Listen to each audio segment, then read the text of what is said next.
Ladies and gentlemen, boys and girls, and everybody in between, welcome to another episode of the Chaps Chat Cats, a part of the Hoops Crew Media Network. My name is Jake, and I'm joined in the virtual studio by the one and only Mr. Johnny Larkin. How are you, Johnny?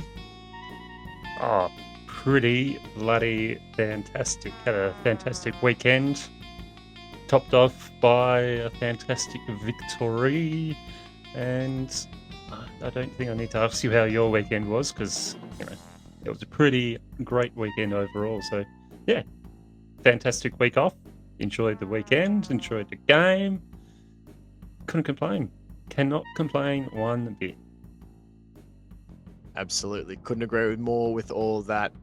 Tied the knot on the weekend. The ring is on the finger. It was an exceptional Saturday. Couldn't have gone better from our perspective.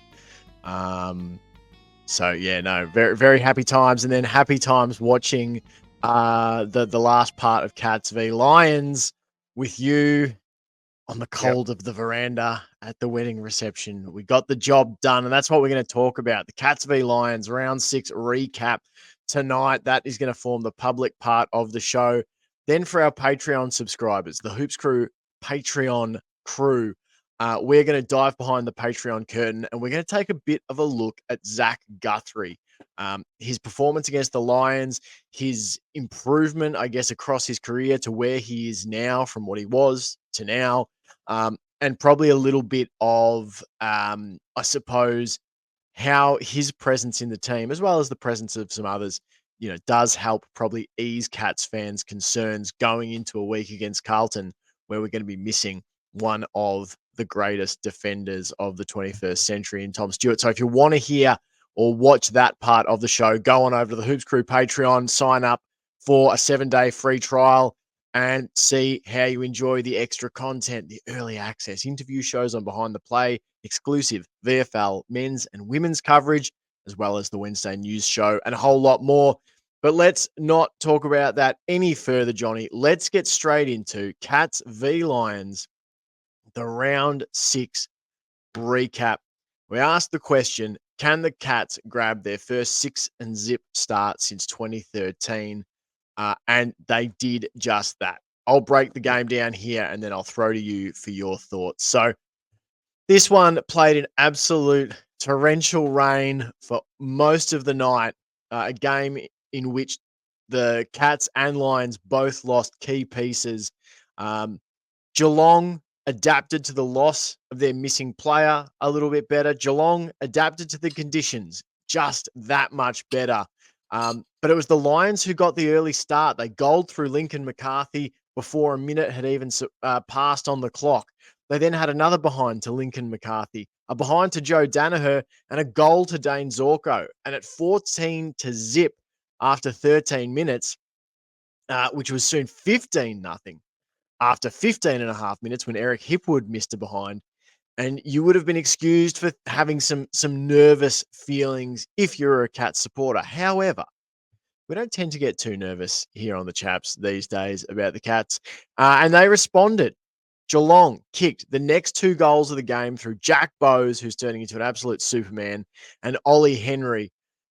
And Geelong went in trailing 2-1-13 to 2-5-17.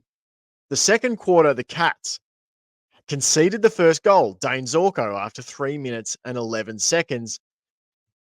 And if you told us then that the Brisbane Lions would only find the big sticks once more for the rest of the game, well, even the most optimistic Cats fans might not have believed you. But that is what happened. After adding their third goal early in the second quarter, Brisbane would not score another major until 9.5 minutes had gone in the third term. And in the meantime, Geelong added 2 through Tyson Stengel and Ollie Henry to take a lead at halftime, 4-4-28 to 3-8-26.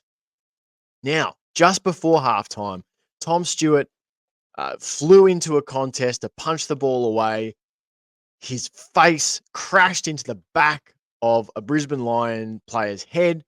He hit the deck, and was pretty clear he was not going to return to the field. He goes off. I believe he's now entered the AFL's concussion protocols.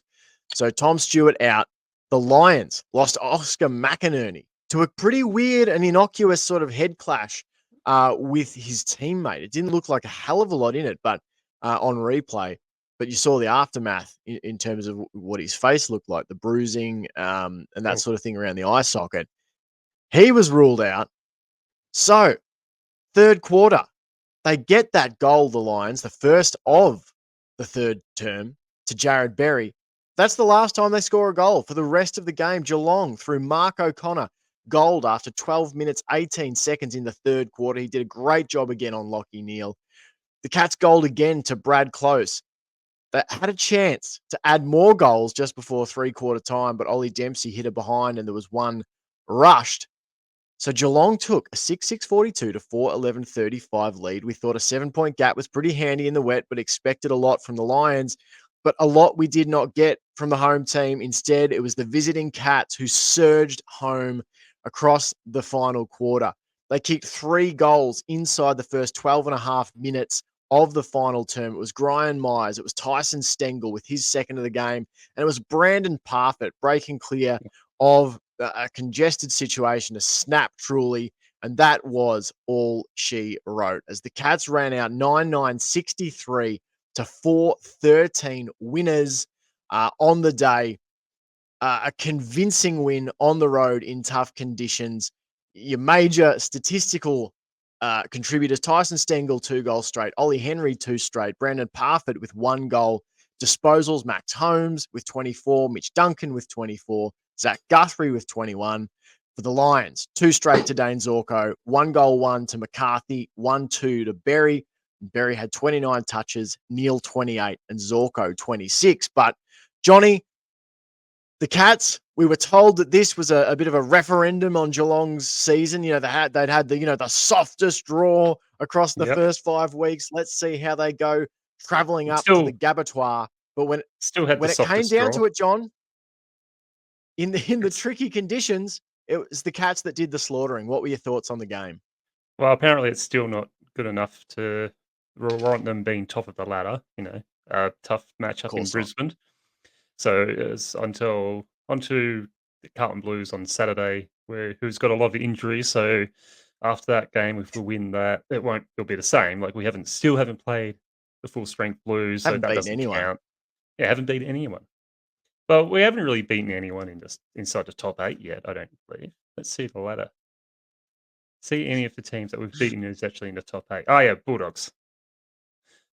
So to be fair, yeah, we've only played one team inside the top 8, so I guess that just says we're Have, not a very good have, team.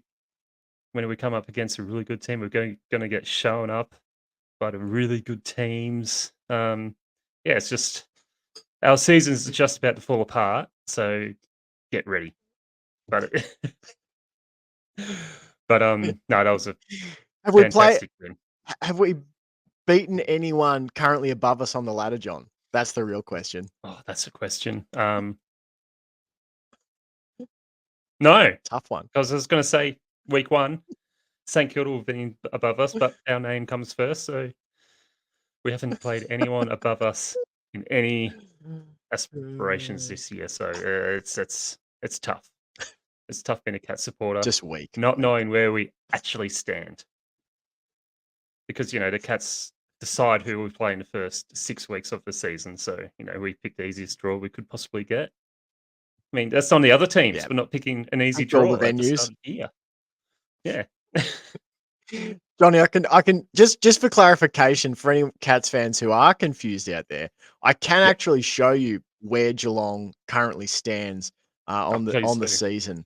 Uh, I can do that for you. There you are, just there, Ah, number number one, one. a game clear on top of the ladder, the only undefeated side left on.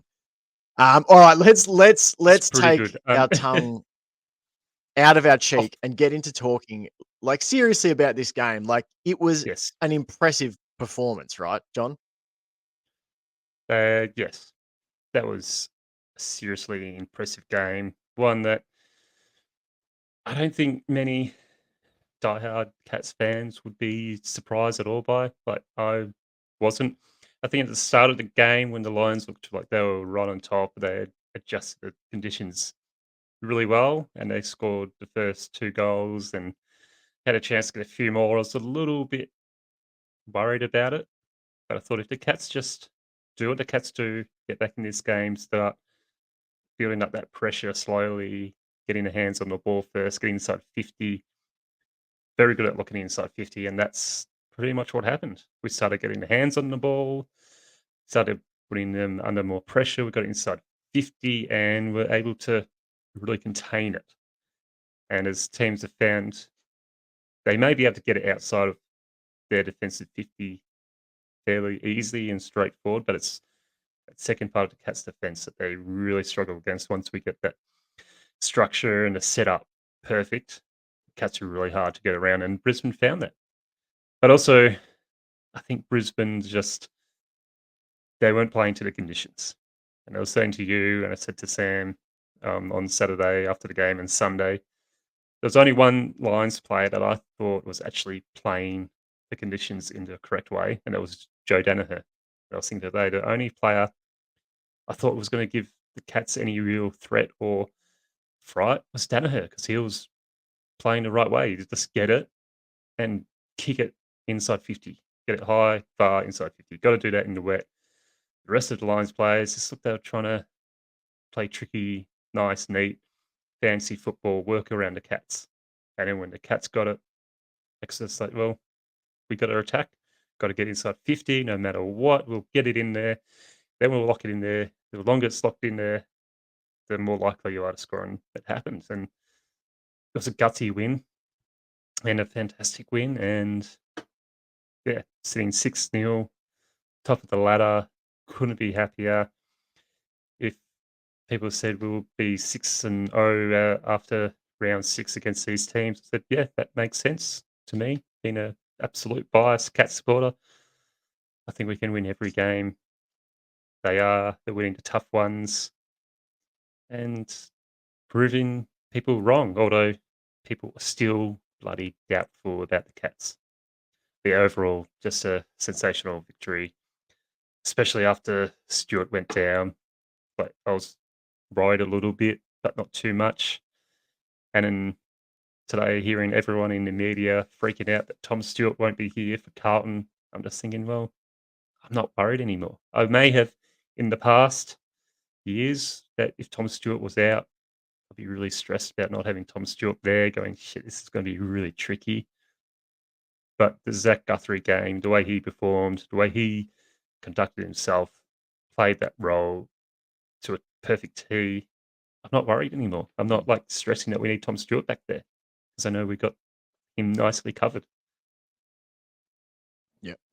Yeah, no, absolutely. Like I couldn't agree more with everything you've said. Really, like the way Geelong adapted to the conditions, just such a big tick in my book. Like it took me back to some wins we had in 2007.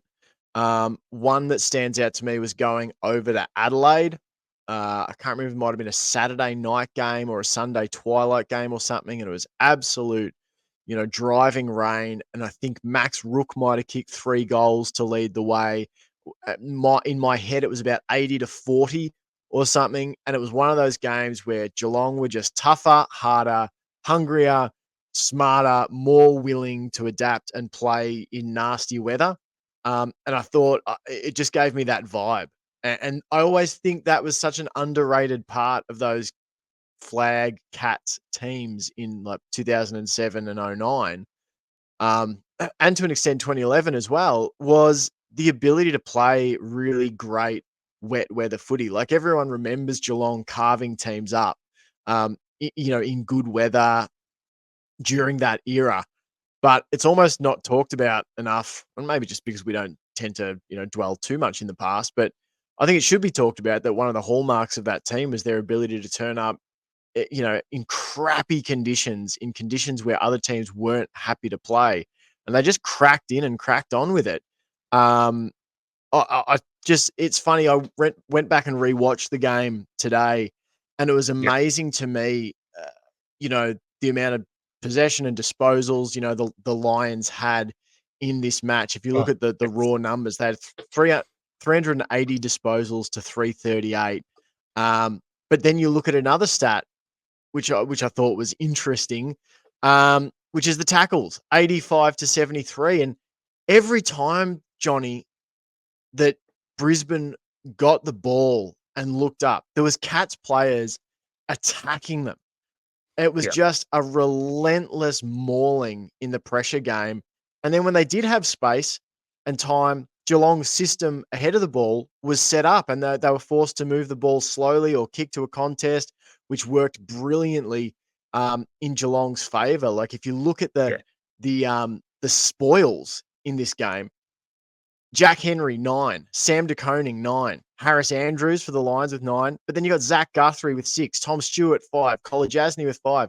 Darcy Wilmot with 3 for the Lions. Then Duncan and Bowes, 8 of the top 10 players for spoils in the wet weather were Cats players. I was over the moon with Yep. how this team played in these conditions, John.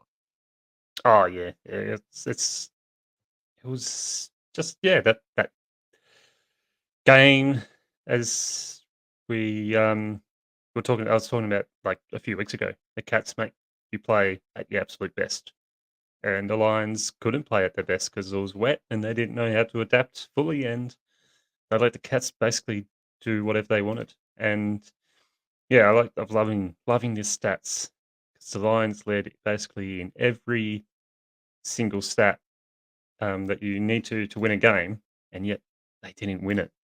That just goes to show that the Cats are happy for the opposition to have the ball, use it, chip it around in the defensive 50 or in the middle of the ground. But as soon as you sort of long bomb it, that's when the Cats will pounce, have the extra person come in, spoil or take a mark, or be that extra person around the ball. And that's what I saw a lot of time on the weekend. But it'll be a long bomb by the Lions. They wouldn't mark Mm, it, and there'll be a couple cats around them, or they would try and handball or try and do a neat little kick to a player, get spoiled, or they would overkick it, or just something go wrong from, as you said, the pressure. mm, But yeah, I think the stats tell a pretty big story that, you just look at the stats, disposal efficiency, inside 50 efficiency was the same, but mm, disposal, they were a little bit better. But yeah, you just look at the stats and go, how did the Lions lose it with that many more disposals, that many more contested disposals, um, mm. and more marks inside 50, more contested marks, more marks overall. It's just, it's crazy to think a team gets Well, leads in basically every stat apart from the most mm, important one, which is goals and behinds and the score. So full credit to the Cats, just knowing. I think it's just the Cats know the players we've got. We know what mm, the ceiling is, what their floor is, and the ceiling on of the midfield is super high. Like the ceiling mm, on all those midfielders who are still coming through is enormous. Where I think there's the Lions, they've already got the idea of who the best players are. It's like get him into their hands, and they'll use it better. mm, They'll use it better than another player, and he'll deliver inside better than what this young player can do. Whereas the Cats are just like, who's in the best position to get inside 50? Let's get it to him, and then mm. he'll use it. And I think that's why the Cats were so much better, because it's not about an individual player, it's about the whole team. How do Mm. we make this whole team better? And that's what I saw on the weekend. Yeah, and I think that it's becoming a reoccurring theme. Each week we sit down here to recap a game. We go, well, the opposition, they won the disposal count and they won the uncontested ball. They had a bit of an edge in the contested footy. They might have been ahead in the clearances and all these things. You go through all these numbers and then you go, oh, but Geelong won again by Yeah. multiple goals. And I think you look at it. Um, One, accuracy is a bit of an underrated factor,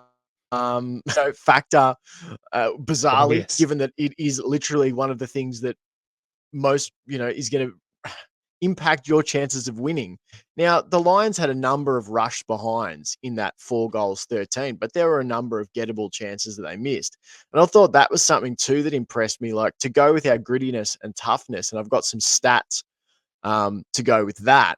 But we executed our skills in big spots. I think about Yeah. was it Brian Myers going back and kicking set shot goals? Like there are a number of players. Brad Close, a really lovely finesse shot tucked in to the side, like what was that in just before just before 3/4 time. So Yeah. when there were moments there to kick away, Geelong was able to take them. Brisbane, and I think this is a bit of a trend for them in recent years, that when the opportunity presents itself, they often fluff it. Um, and I just wanted to talk, Johnny, quickly just about those disposals. Like the Lions win the disposal count, 380 to 338. But one, I thought a lot of that, I never felt that Brisbane got as many clean looks going inside 50 as Geelong did. Geelong's, that slingshot rebound attack that they do worked so ruthlessly. Again, the Max Holmes long kick to Tyson Stengel for the goal comes to mind. Mm. But here's some stats around that efficiency, I guess. And 6 of the top 10 players on the ground for clangers were Lions players. Jack Payne had 8, Archie 7, Zorko 5, Neil 5, Hipwood 5, Dunkley 5. And it's the same with turnovers.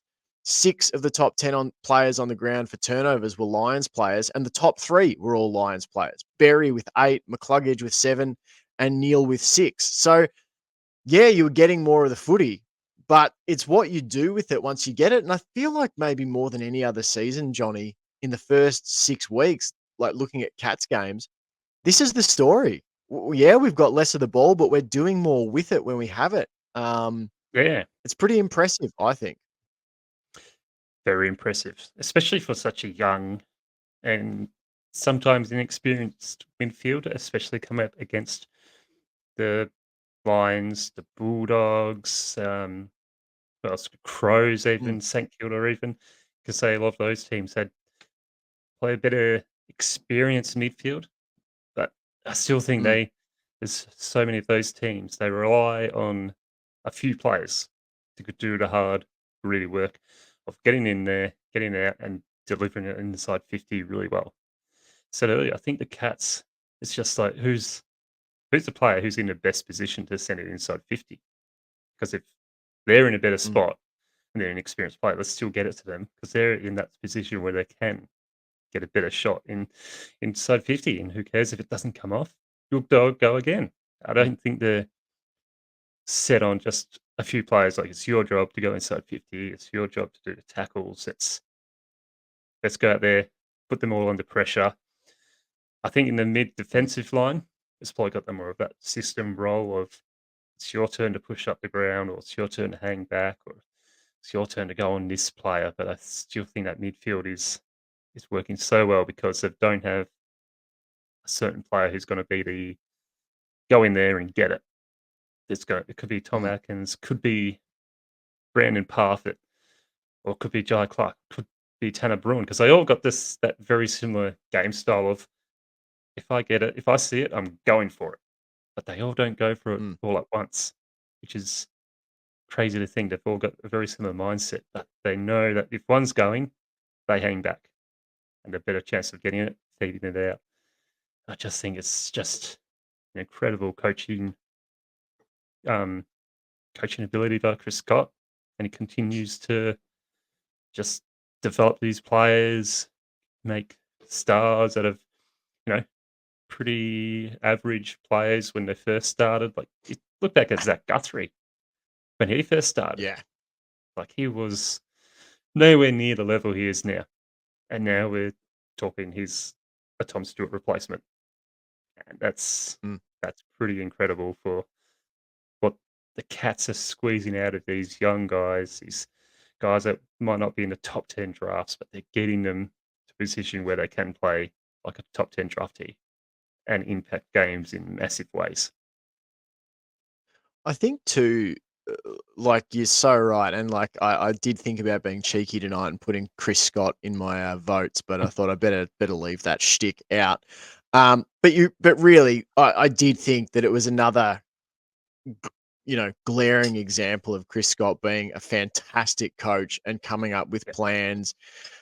Like, it's the whole way through. It's from day one of the preseason where you're trying to add players to your list and adding the right players, and then to creating a system that accentuates their strengths and minimizes, the exposure of their weaknesses, through to executing it and changing it and adapting it on game day. And I feel like it's such an experienced and mature setup that they can adapt on the fly. They want to adapt on the fly.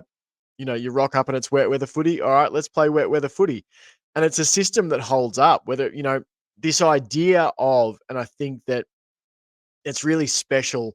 And we've been doing a lot of sort of contrast between 2021 Geelong and 2024 Geelong. And really, you could do it between 21 and 22 because that's when this system Yep. really started to change. But it seems more exaggerated this year. And I've got a few numbers for you, Johnny, to show you that difference. In 2021, the Cats ranked second in the league for disposals per game. They had 381. This year, Geelong ranks 10th with 352.7.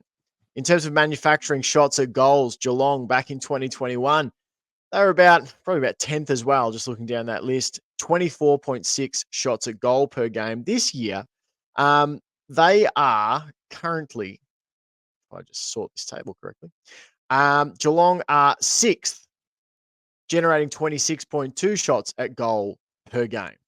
So the Cats have gone from, in 2021, a lot more disposal, a lot more of the ball, but probably moving it more conservatively. You look at the marks per game.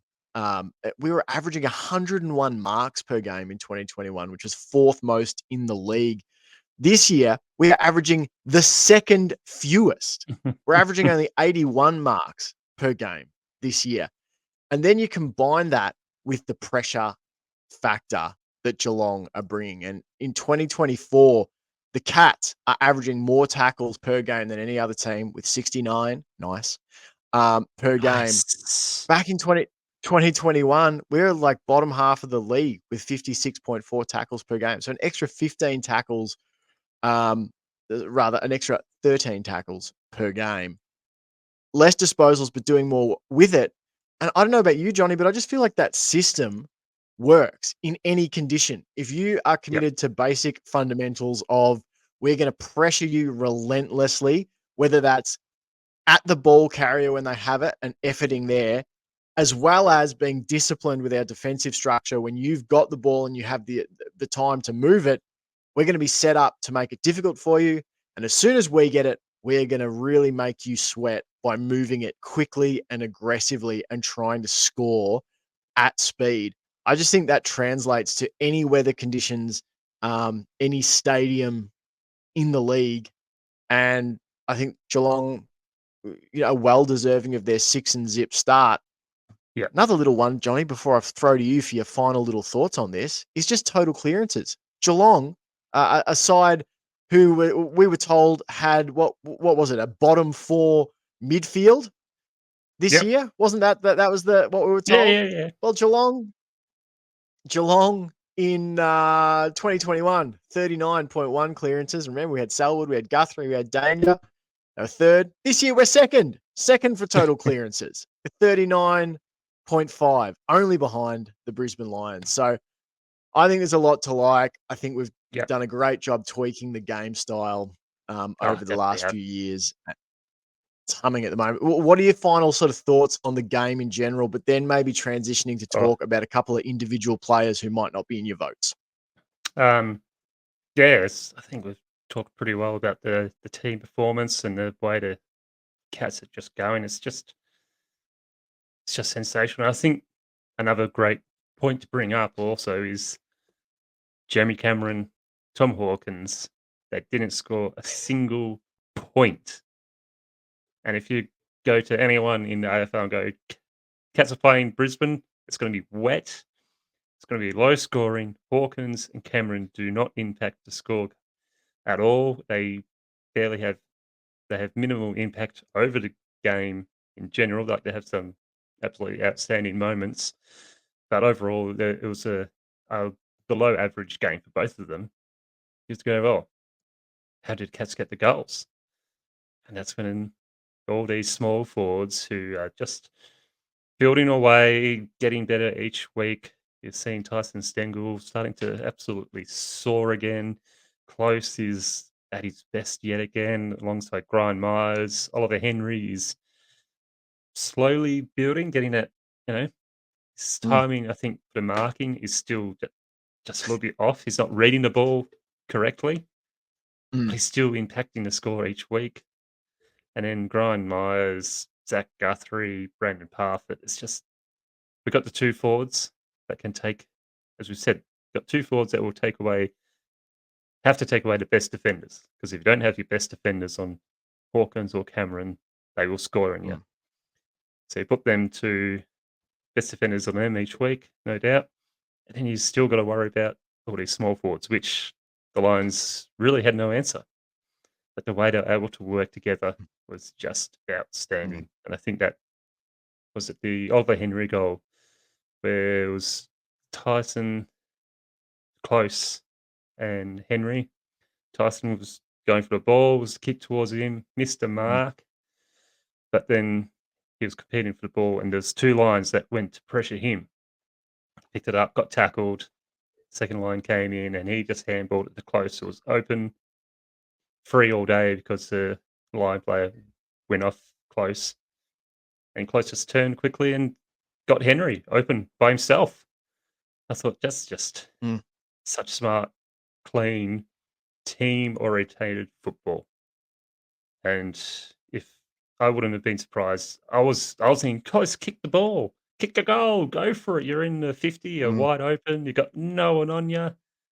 But he thought, "No, let's make this a certainty. Let's get it to Guy who's directly in front." And I think that's really typifies what the Cats are about. It's not about individual glory. It's about what can we do as a team to get the next goal. And I think that just summed up Mm. what the Cats are about. I think that's a perfect way to say it. I'm just going to start talking about. I just want to do a very quick, I guess, speedy run through of a couple of players who aren't in Yep, my votes, and yeah, I don't think they're in I'll your do the votes same. either. I wanted to just talk about Tanner Bruin. Some people will Yep. be saying, "How is he not in your votes, Jake and Johnny?" I thought Tanner Bruin was outstanding again. He just keeps racking up um, best performances in a hooped Guernsey. He had 21 touches, 9 tackles, 7 clearances, 311 meters gained. I think he's making better and quicker decisions, is what I would probably say. And it's a fine line between rushing and making a good, quick decision. But I think he's striking that balance, particularly in wet conditions. So I really like Tanner Bruin. And another one I'll just mention because he didn't make it into my votes is Mark O'Connor. I think Mark Ah, yes. O'Connor, the contract extension during the week was just it just made all the sense in the world. He has a 16 disposal, 5 marks, 6 tackle, 3 clearance, 262 meters gained, 1 goal performance. He has 5 score involvements, equals second on the team to go with 68.8% disposal efficiency, which was good for 7th best for the Cats in tricky, trying conditions. I thought Mark O'Connor was excellent. Johnny, have you got a couple that Yes. you'd like to mention? I mean, we could go through everybody in the team, but Oh, just a couple it who you was thought stood out. it was difficult to do the votes this week. Very, very difficult, in fact. Um, Dangerfield didn't get my votes. I thought that second half by Dangerfield was Mm, superb. He worked his way into the game really nicely, and I feel like he knew when he needed to impact a game and when to let the young guys take control. And the pleasing part again was the young guys stood up when it mattered and started to take control of the game off the lines. But I thought Dangerfield's second half was just outstanding. What a performance. Who else was in my votes? Toby Conway. Uh, He was close to getting my mm, votes, but yeah, another seriously good hit out by him against um, Oscar McKerney, or I think that's his name. yeah, and What only was his name? Oscar McInerney for a half, McInerney and for a then Joe half, Danaher, I think it was. and then he, yeah, really got on top of Danaher really well, and again proved why the Cats went after him and got him, local lad. So he's proving his worth every single game he plays. And who else was I think I was trying to get my votes? Yeah, Colin Jasny as well. I think another Mm. really solid outing by him and by the whole defensive unit. Close, but I Yeah, feel like three I've got. It was hard to pick who got 1, 2, and 3. So I think any one of those players by anyone else would be like 3 I've got in my votes. Like they all deserve the 3 votes in my book. But when you have to choose, it was tough. yeah, absolutely. Yeah. I mean, the Cats also lucky, I guess, down back that Charlie Cameron, was suspended for that week and didn't get to play Oh, this very game. It lucky. was could have been a different outcome. All right, let's talk votes then. Best on ground votes. That's what we want to talk. Oh, Toby yes. Conway also had the most hit outs to advantage for the game. Yes. All right. Just as a side note, a little side stat for you, a little bonus Little one. side. Oh, All what a right. bonus. Let's you do your votes first, Johnny, and then I'll do Sam's and mine. All right. So, as I said, any of these players deserve to get the 3 votes. I think they all should. Mm. But number one vote, I'm giving to Tyson Stengel. Shock horror. I hear people saying, "How dare you?" But yeah, it was a sensational game by Stengel. Just as you said during the night, it's definitely playing his best year. Could be even better than 2022. It's just yeah, Mm. sensational. Couple of goals, handing a few, great pressure, great awareness, great forward craft. Everything he did was just great. Uh, Mm. then my 2 votes I'm giving to Zach Guthrie. He just stood up when Stewart went out, and I'm not, as I said earlier, normally I might have been stressed when we don't have the Tom Stewart playing against Carlton with their big forwards. But all of a sudden after that game, I'm not so stressed. I think we've got Mm. Stewart covered. It's like when Selwood was having a break. A little bit worried, but overall very relaxed that the Cats have got this covered more than enough with the talent we've got in that defensive unit. So 2 to Zach Guthrie, and my 3 I'm giving to Brandon Parfitt. Just think the pressure, the willingness to just attack, Mm.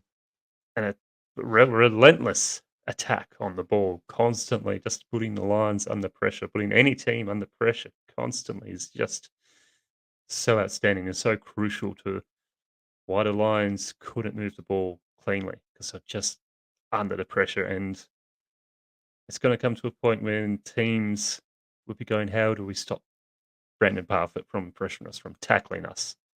And they're going to start thinking in the back of their mind, if I hold onto this ball too long, I'm going to get tackled by Parfitt or Jai Clark or Tom Atkins Mm. or Tanner Bruin, or it's just going to be pressure, pressure, pressure. And I think Parfitt is leading the way this year. He used to be Atkins, but now it's Parfitt since he's come in. Just Mm. taking that role, excelled at it. He's looking fantastic. He's looking so fit. Just Mm. so good to see. So good to see Parfitt come back into the side and take that opportunity with both hands and not let go. And then score an absolutely brilliant goal. And to see the team get Yeah. around him, it was just like, oh, that's what he means to this footy club when everyone got around him. It's just sensational. Yeah, and as you said, fitter and in terms of that, more confident in what his body can do, that it can get back to doing those things that he was doing in 2021 and 2022, where it looked like he was about to take off and be that next crucial cog in Geelong's midfield. Then injury strikes, he loses his spot. He never quite gets right last year, and now the opportunity arises, and it's why, you stick with players because you just never know when they're going to turn a corner. He had 29 pressure acts. Something I really liked about Brandon Parfitt's game. Now, people will look at it in isolation and go, his kicking efficiency was at 44.4%. It's like, yeah, well, Jeremy Cameron's was 25%. Tanner Bruins Yeah. was 25%. Brian Myers was at 40%. Um, It was wet like, as all shit. and Brian Myers had 12 uncontested possessions. Brandon Parfitt had 7. So Parfitt doing a lot more contested work. The overall disposal efficiency for Parfitt at 64.7% is right where I think he needs to be an effective player. That was just about, I think it puts him at 9th best out of the Cats on the weekend. If he can stay at 64, somewhere between 60 and 65% each week, I think that's perfect. If his kicking efficiency can be about in that 40 to 50 range, that's fine for the type of midfielder he is, who's, trying to win a lot of hard contested 50-50 balls and get it out quick. I think he played very well. Let's have a look at Sam's votes and see how they match up with yours. He had Tanner Bruin. Now, obviously, we talked a bit about Tanner Bruin Yep. and his game. So Sam liked him for 1 vote. He liked Tyson Stengel for 2 votes. You talked about Stengel. Sambo went Zach Guthrie for best on with 3 yes. votes. Lovely. For me, Brandon Parfitt got my 1 vote for all the reasons you said. It's the 4th week in a row that Brandon Parfitt has got my 1 vote. Basically, every week he's played, he's been in my votes and always with the 1. I'm going 2 votes to Tyson Stengel. I thought he was absolutely sensational, as we've talked about on the podcast. I think he could be playing some of the best footy he's played at Kardinia Park. He's just not scoring as many goals. I think he's got 11 goals this season. But he was just exceptional, I thought. He's just totally bought into the mentality of how you play down at Geelong. Selfless sort of performance, good wet weather footy from him. But my 3 votes, I'm in lockstep with Sambo. Zach Guthrie gets my 3 votes. I thought he was absolutely sensational. And if you think back to this player in 2021 and 2020, and people were saying, he's not a chance. I think even us, we would have had our moments where we doubted whether or not he was going to make the jump. And he's now a crucial part of this back line. He had 21 touches, 19 of them by foot. And his disposal efficiency would have been a little lower than normal, but that's wet weather footy, 61.9% on his disposals. But he gains 737 meters on those 21 touches. So it's about 34 meters per disposal for Zach Guthrie. You add in a few other little bits and pieces here, Johnny. Things like your contested defensive one-on-ones. He faced 3 contested defensive one-on-ones and lost none of them. Now, off the top of my head, I think he's only faced, if we look at the season stats for Zach Guthrie, I'm sure he's not even faced that many contested defensive one-on-ones this season. So my point there being that, he faced a lot of them in this particular match situation, and he came up looking really strong. His spoils, I believe he was quite high up in the spoils. Yeah, he had 3rd most spoils for the Cats with 6. So I just thought he was tremendous. I think he's going to have to play a massive role this coming weekend against Carlton. And I think he can. I think we should feel very good about, his ability to play that key role for the Cats that Tom Stewart does. He's very impressive, a very impressive player, and so glad to see him succeeding like he is. So those are our best on-ground votes. That was our Cats v Lions recap show. We're going to go now over to the Hoops Crew Patreon to discuss our Patreon player focus, which is all about the man we were just talking about, Zach Guthrie. So if you want to do that, go on over to the Hoops Crew on Patreon, sign up for a 7-day free trial, experience all the extra stuff that you get. Then if you want to, sign up on the $5 tier or the $6 tier and join us for the rest of the season. We are going to be back. There's going to be a full Nuff Mode episode from Ben on the Hoops YouTube channel on Wednesday. Yeah. I believe there's another Behind the Play interview show dropping tomorrow on Tuesday. I think that's the case from Paul. And then we will be back in your ears on Thursday evening with our Cats v Blues preview show. Thanks so much for listening. Thanks so much for watching. Make sure you hit that subscribe button. Until next time, go Cats! Go, Cats!